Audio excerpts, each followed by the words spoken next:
Lord Vader, pode me ouvir? Sim, mestre.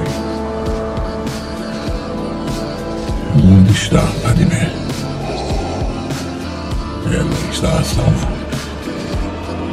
Ela está bem.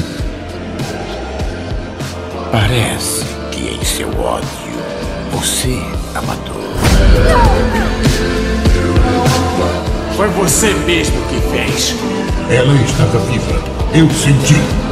Anakin, eu não te reconheço mais. Está partindo meu coração.